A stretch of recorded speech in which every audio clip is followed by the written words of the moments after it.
Bonjour à tous et bienvenue dans cette nouvelle édition du Grand JT des Territoires. Voici tout de suite les titres de l'actualité.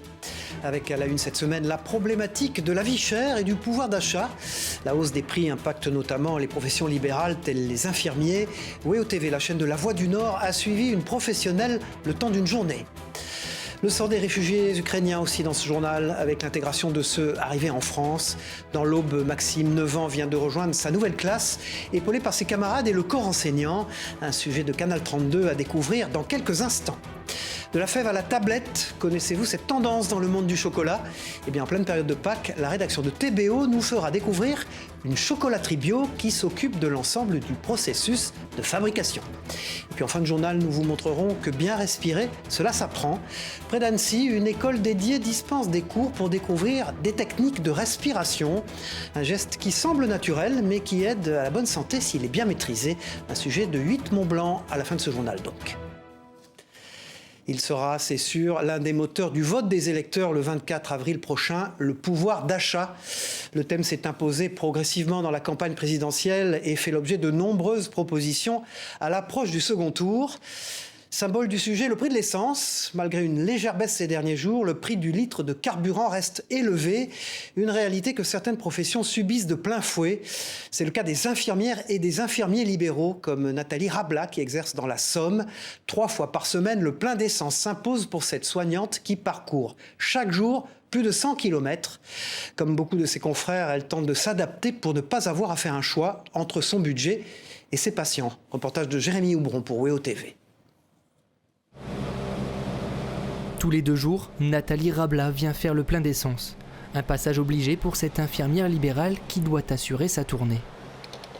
Depuis, de toute façon, à chaque fois que je viens faire le plein, j'en ai toujours entre 80, avant j'en avais pour 70, maintenant on est à 95 € pour 50 litres. Depuis bientôt 30 ans, Nathalie parcourt plus de 100 km par jour pour rendre visite à ses patients. Bien que coûteuse, la voiture est indispensable. Je ne me vois pas refuser un soin parce que la personne habite en campagne. Demain, ça peut être un membre de ma famille qui a besoin de soins. La remise de 18 centimes d'euros à la pompe et l'indemnité fixée à 2,50 € par visite ne suffisent plus à amortir les dépenses des infirmières et infirmiers libéraux. Appuyez bien, voilà. Dominique reçoit la visite de son infirmière depuis plusieurs années. Se passer d'elle serait comme renoncer aux soins. Déjà qu'ils ont pas mal de boulot, alors en plus, c'est vrai que c'est compliqué. C'est compliqué pour tout le monde, je pense. Alors Nathalie adapte sa tournée. Là, on va aller à Ferrières. Dans le secteur, j'ai 2-3 patients, je peux voir de bonne heure, donc je vais les voir de bonne heure. Parce que ils doivent être à jeun, parce qu'ils partent travailler, donc je regroupe. Les diabétiques, vous n'allez pas les faire à midi. Ils ne prennent pas leur petit déjeuner à midi, donc il faut respecter tout ça aussi. Ce matin, Nathalie a rendu visite à 59 patients. Comme beaucoup de ses confrères, elle craint que le prix du carburant ne renforce les inégalités de soins, notamment en milieu rural. Les inquiétudes du monde médical qui s'expriment aussi à propos du manque de moyens depuis le début de cette pandémie. Dans la Sarthe, une centaine de personnels soignants d'un hôpital psychiatrique a manifesté il y a quelques jours devant leur établissement confronté à un afflux de patients. Ils font face à une situation très difficile. La Sarthe est l'un des départements de France les plus touchés par la désertification médicale.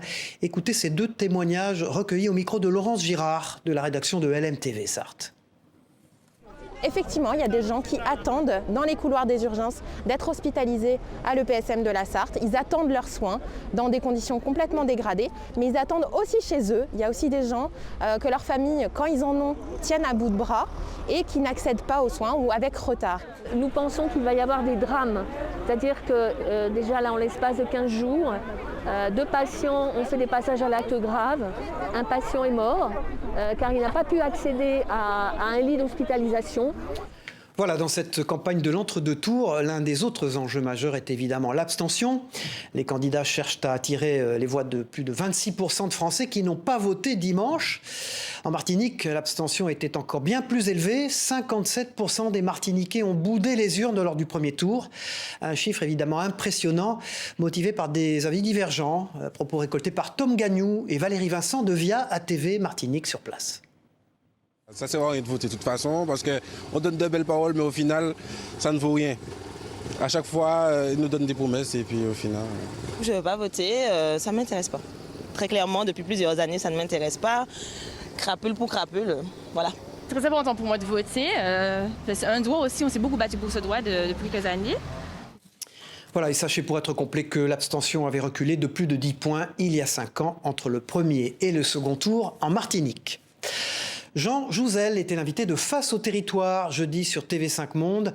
Le climatologue, ancien vice-président du GIEC, s'est notamment exprimé sur la problématique environnement très peu évoquée lors de cette campagne présidentielle. Regardez ce qu'il a dit. Jean Jouzel, le GIEC dresse des constats, dessine des solutions, mais les choses bougent peu et on a l'impression que le climat est une priorité qui passe toujours après d'autres priorités. Qu'est-ce qu'on pourrait faire? Qu'est-ce qu'il faut faire pour agir vraiment? Alors pour agir vraiment, nous savons ce qu'il faut faire effectivement, puisque les États nous le disent, l'accord de Paris nous dit qu'il faut diminuer les émissions. Nous savons par exemple en France quelles sont...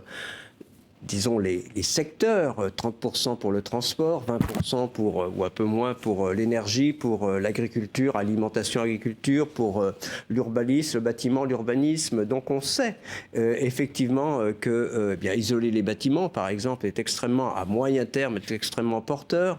Tout le problème de la mobilité douce, des transports en commun, d'une certaine sobriété dans notre mobilité est aussi, devrait aussi être au rendez-vous. Donc nous savons ce qu'il faut faire, bien sûr. On a un peu évoqué la production de l'énergie. Il y a ce rapport de RTE qui est important. Il y a des décisions qui vont être prises et qui ont été pratiquement prises par rapport à la relance de l'énergie nucléaire. Mais tout cela, eh bien, c'est important d'avoir une énergie sans émissions de gaz à effet de serre. Cette neutralité carbone, on sait, c'est inscrit dans la loi. L'émission Face au territoire avec Jean Jouzel est à voir ou à revoir sur les sites internet de TV5 Monde, de Nice Matin, de Ouest France et de 20 minutes, les partenaires de cette émission. Tout à fait autre chose, la guerre en Ukraine a pesé et pèsera elle aussi sur le choix des électeurs. Dans les territoires, l'intégration des réfugiés se poursuit à travers notamment la scolarité. Dans l'Aube, Maxime, un jeune Ukrainien qui a fui son pays avec sa maman en mars dernier, vient de rejoindre une classe de CE1 dans le village où il vit désormais. Toute l'équipe et ses camarades font de leur mieux pour intégrer ce jeune garçon. Un reportage de la rédaction de Canal 32 sur place. Regardez. Maxime, t'assois. Merci mon grand. Maxime vient d'arriver dans cette classe de CE1 de l'école de Pinay. Après une quinzaine de jours, le jeune Ukrainien est déjà bien intégré. Ses nouveaux camarades l'accompagnent au mieux. Ils ont commencé par me dire bonjour et jouer avec moi.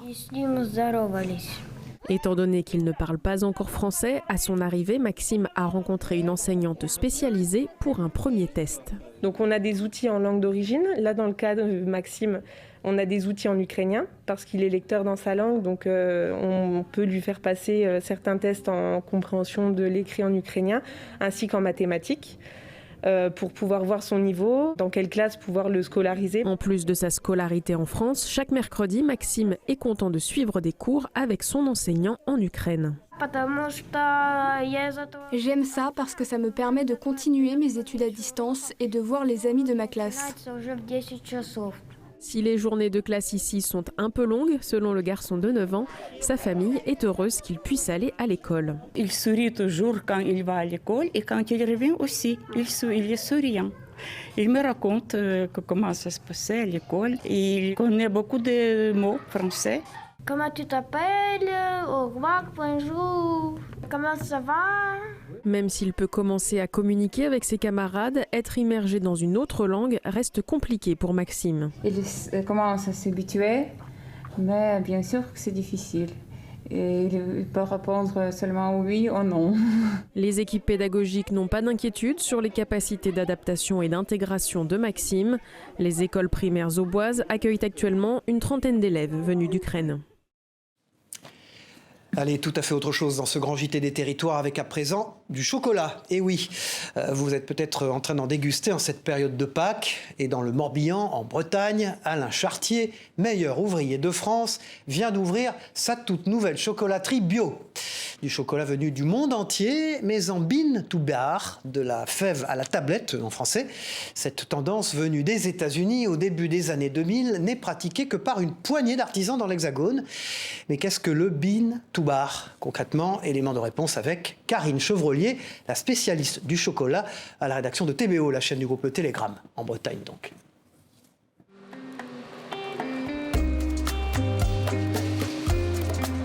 Là, je suis en train de trier les fèves, le cacao. C'est intéressant de commencer par la base. Des fèves en provenance de Côte d'Ivoire, d'Équateur, du Pérou et directement travaillées dans cette nouvelle chocolaterie bio. Ici, on pratique le bean to bar, traduisez de la fève à la tablette. On va du tout au tout, c'est-à-dire du début, de la source, du cacaoyer, de l'arbre. On rencontre les producteurs, on échange avec eux. Ils sont fiers de nous montrer en fait ce qu'ils font. Mais déjà, c'est faire comprendre aux clients la variété des goûts et les différences qu'on peut avoir en travaillant le bean to bar. Les étapes de la fabrication sont maîtrisées de A à Z. L'artisan peut ici jouer sur la torréfaction des fèves, un nouveau terrain de jeu qui ouvre des portes aux saveurs. Là, le fait d'avoir toutes ces machines, ça nous permet de créer des recettes à l'infini. Je vais pouvoir lui donner mes notes boisées, des notes fruitées, donc la fève va apporter, mais moi, en mariant mes différents sucres que je vais pouvoir ajouter, etc., je vais avoir un chocolat à notre identité. Et pour ceux venus découvrir les dessous de la chocolaterie lors d'un atelier, c'est une véritable redécouverte du chocolat. Il y en a qui vont être plus sucrés, d'autres plus fruités, plus amers. Mais on se rend compte que quand c'est du bon chocolat, c'est toujours plus doux. Et finalement, on peut même manger du chocolat noir. Moi qui ne suis pas une grande fan de chocolat noir, j'ai bien apprécié la dégustation. 14 tonnes de chocolat bio vont ainsi être travaillées chaque année dans ce nouvel atelier.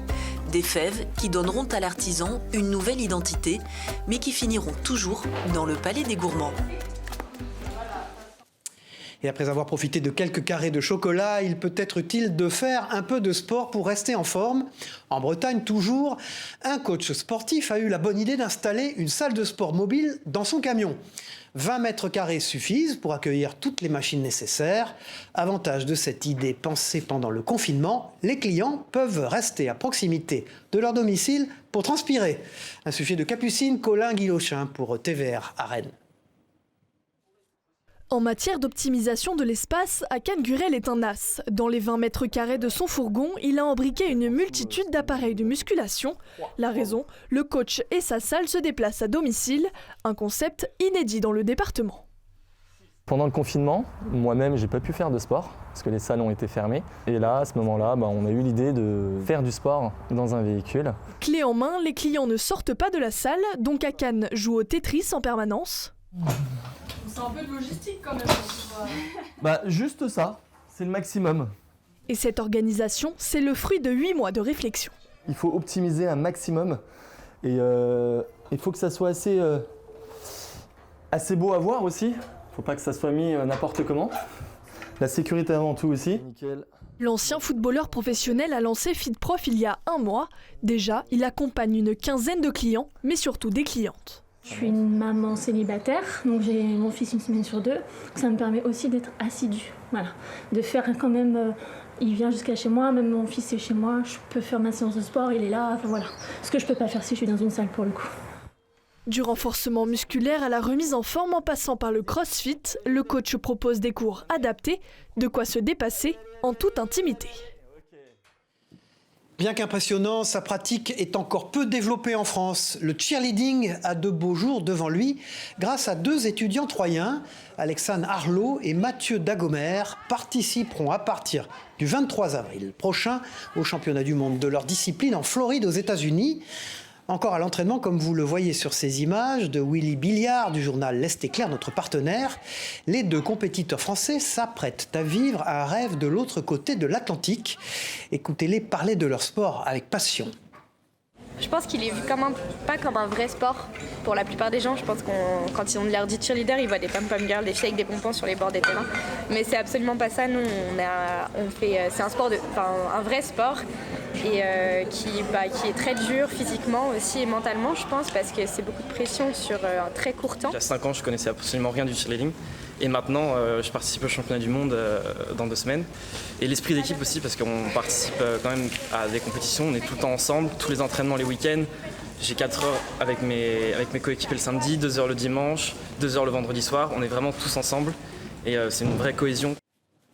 Voilà, et puis bonne chance à eux donc pour leur compétition aux États-Unis qui débutera samedi 23 avril. On referme cette page sport avec du rugby et sa pratique chez les tout-petits. Depuis la fin des restrictions sanitaires, les tournois et matchs amicaux peuvent reprendre un peu partout en France. C'est le cas notamment à Limoges, où le club local vient d'organiser un tournoi pour les 6-12 ans en provenance des écoles de rugby de la région, la Nouvelle-Aquitaine. L'occasion pour aller le voir, de s'amuser et d'apprendre tout en faisant du sport. Un sujet d'Alain pour cette à Limoges. Privées de tournois depuis début 2020, les écoles de rugby reviennent progressivement sur le pré. Ici, 19 clubs, 72 équipes et plus de 700 enfants sont à pied d'œuvre. Regarde-moi mon kiki, regarde-moi. Il va vraiment falloir plaquer aux jambes. On a fait la première édition en 2019. On a été obligé d'annuler les 2 dernières et on est très content de se retrouver maintenant en 2022 pour repartir sur de bonnes bases. C'est un peu la concrétisation de l'entraînement que l'on fait tous les 2 fois par semaine à l'USAL. Donc ça nous permet de rencontrer les clubs locaux, voire un peu en dehors de la région. Et pour les mamans inquiètes par rapport à la sécurité des enfants, pas d'affolement. La pratique sportive est adaptée à l'âge des joueurs. D'abord, ils commencent par jouer en équipe et à se toucher. Le plaquage n'est pas inculqué tout de suite, il vient au fur et à mesure, donc c'est vraiment enseigné avec les bases et c'est important de savoir où il faut plaquer. Arrête toi. Et puis voilà, ils sont coquins, tout le monde, ça fait du bien pour les grands. Arrête. Le trop plein d'énergie de maintenant, il va falloir le retrouver sur le terrain. On espère. Arrête. Mais depuis ce matin, ils nous ont montré des belles choses et le trop plein d'énergie, on l'a revu. Alors à confirmer cet après-midi maintenant. Encouragé par la Fédération française de rugby, la pratique sportive dès le plus jeune âge, filles comme garçons, dans les écoles de rugby permet un peu avant 6 ans de découvrir le ballon ovale. Avec pour l'ensemble des pratiquants la Coupe du Monde de rugby l'an prochain en France en objectif. Ils se tournent autour et jouent en ce moment leur plus belle mélodie. Les oiseaux et les castors sont en pleine période de reproduction à l'Écopole du Forez dans la Loire. 760 hectares sont consacrés aux couples pour pouvoir nicher paisiblement ou créer sa hutte en toute tranquillité. Adrien Blétry de la chaîne TL7 dans la Loire a rencontré Isabelle, une spécialiste de la faune locale. Ils sont tous les deux partis à la recherche des différentes espèces présentes sur place. Regardez. Là, ils sont en train de se reproduire avec couvaison, mais après, ils mettent leurs petits... Isabelle sera notre guide aujourd'hui. Ici, elle connaît tout. Et en ce moment, c'est une période très particulière pour elle, une période où les oiseaux et les mammifères se reproduisent. Alors, on est dans la période de printemps où, au niveau de la nature, tout explose. Vous avez vu même au niveau de la végétation, c'est-à-dire que le cycle naturel de la lumière, de la longueur des jours, va faire que l'éveil est vif. Actuellement, jusqu'à 9h du soir, on entend les oiseaux chanter. Et malgré la neige ou le verglas de ces derniers jours, les espèces habituées du site sont bien de retour dans la Loire. Au dernier comptage, il y a même des vieilles connaissances de passage dans le département.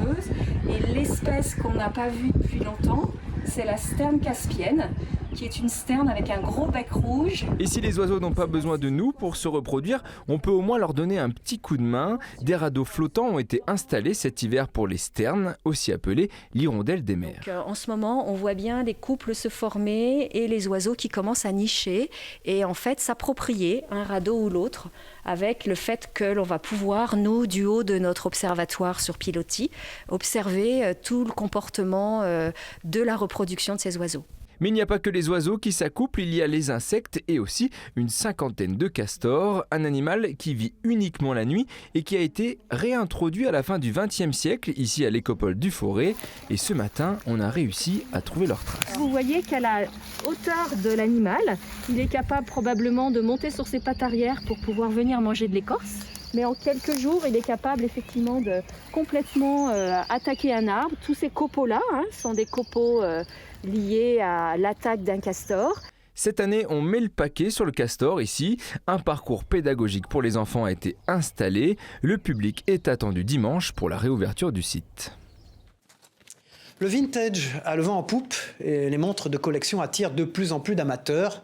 Alors cette semaine, une vente aux enchères de plus de 300 montres classiques et contemporaines aura lieu à Monaco.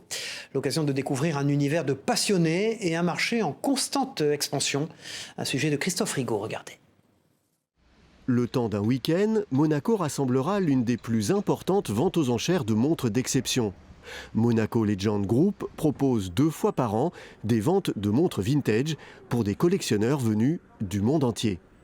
Nous, on a des clients, au moment on peut dire vraiment qu'on couvre presque la totalité du monde parce que le collectionnisme des montres, c'est une chose, comme je dis, super internationale. On a des gens du Japon, de Chine, il y a beaucoup, américaines et de toute l'Europe, absolument. Nous sommes reconnus au niveau international. Je n'ai pas la prétention de dire que Monaco Legend Group est leader aujourd'hui dans la vente aux enchères de montres, a l'ambition d'être un des leaders du marché de la montre. L'expert indétournable sur la montre de collection. Si le marché des monstres de prestige est en pleine expansion et constitue un vrai placement financier, il reste aussi accessible à tous les passionnés.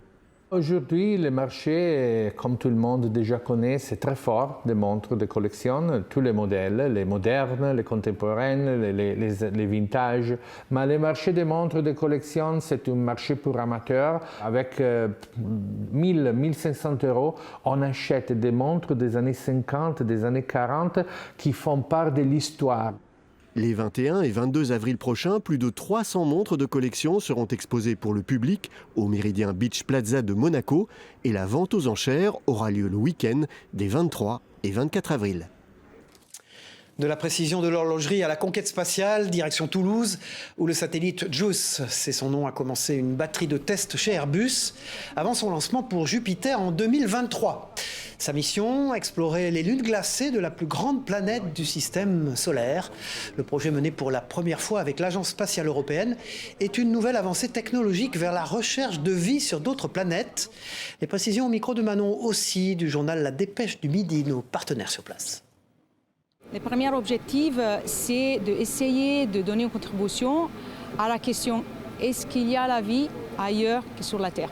Est-ce qu'il y a des environs où la vie peut être abritée, elle peut se développer? On espère de découvrir plus sur notre système solaire et aussi, par exemple, les interactions du champ magnétique du Soleil avec le champ magnétique de la Terre. Donc découvrir plus aussi sur notre planète. Et puis dans l'espace ou sur Terre, bien respirer est évidemment essentiel. Sans que nous le sachions précisément, nous respirons plus de 20 000 fois par jour. C'est pour enseigner l'art de bien maîtriser ce geste quotidien que Stéphane Jansson, un ancien triathlète membre de l'équipe de France, a décidé de lancer il y a quelques mois une école de formation à la respiration. Ouverte essentiellement à des professionnels de santé, ce cursus permet d'acquérir les bonnes techniques pour magnifier sa respiration. Sébastien Germain de la rédaction de 8 Mont-Blanc s'est rendu près d'Annecy pour assister à une session de respiration. Ils sont kinés, ostéopathes, professeurs de yoga ou de sport, nutritionnistes ou encore coachs de vie. Et ils ont choisi d'apprendre à mieux respirer. Cet acte anodin à première vue que nous faisons plus de 20 000 fois par jour fait aujourd'hui l'objet de beaucoup d'études. Et c'est notamment pour cette raison que Stéphane Jansson, ancien triathlète de haut niveau, a créé la Breathing Academy, une école de formation sur la respiration. On a ce geste naturel depuis qu'on est tout petit et puis ce qu'on observe, c'est graduellement ce geste se dénature. Donc remettre un petit peu de conscience et surtout comprendre à quoi ce geste sert, à quoi servent tous ces grands poumons qu'on a et toutes ces cellules, comment on peut les servir au mieux. Ouais, ça je pense que c'est nécessaire en tout cas, même au niveau scolaire, on devrait avoir des enseignements sur comment le corps fonctionne. Ancien cadre dans l'industrie du sport, Stéphane Jansson a souhaité s'entourer pour dispenser cette formation qui a pour objectif de travailler également sur les répercussions de la respiration. D'autres professionnels de santé ont donc intégré la structure. Le but de la respiration, c'est d'alimenter la cellule et en glucose et en oxygène. Donc qui dit glucose dit forcément alimentation et nutrition. Donc voilà, ça c'est la raison principale. Et puis la deuxième fonction, c'est la respiration, c'est tout ce qui se passe, la ventilation, c'est tout ce qui se passe au-dessus du diaphragme, mais ça a quand même un impact sur tout ce qui est en dessous du diaphragme. Et parmi les stagiaires inscrits cette semaine-là, Pierre-Yves Bertrand. Après avoir été manager dans la restauration pendant de nombreuses années, il accompagne aujourd'hui des dirigeants dans la quête de leur objectif professionnel. Dans les différentes pratiques que j'ai pu avoir, niveau personnel, la respiration était toujours un fil rouge. Dans mes pratiques sportives, dans mes pratiques comme peuvent l'être le yoga ou même la méditation. Et j'ai voulu vraiment venir ici pour comprendre cet enjeu qu'est la respiration, qui pour moi est un peu la clé de voûte de toutes ces pratiques, et pour comprendre au-delà des méthodes, parce que j'avais expérimenté beaucoup de choses, et ce que j'ai trouvé ici, ce que je trouve ici, c'est le fait de vraiment comprendre le pourquoi, le sens de tout cela, pour me l'approprier. Si vous souhaitez approfondir votre respiration, sachez que les futures formations de la Breathing Academy ont lieu en mai, en juin et en juillet prochain. Une récompense pour terminer cette édition. L'auteur Elena Placentini s'est vu décerner il y a quelques jours le prix de la Closerie des Lilas 2022 pour son roman intitulé Les Silences d'Ogliano, paru aux éditions d'Actes Sud. Un livre qui raconte sur les bords de la Méditerranée l'histoire d'un jeune homme partagé entre les guerres de clans, les questions existentielles et l'amour. Une histoire captivante et un conseil de lecture en ce printemps. Le prix de la Closerie des Lilas, constitué d'un jury 100% féminin, récompense chaque année une romancière. Bravo donc à Elena Piacentini pour ce prix 2022. Voilà, c'est la fin de ce Grand JT des Territoires. Merci de nous avoir suivis. On se retrouve très vite pour une nouvelle édition. Au revoir à tous.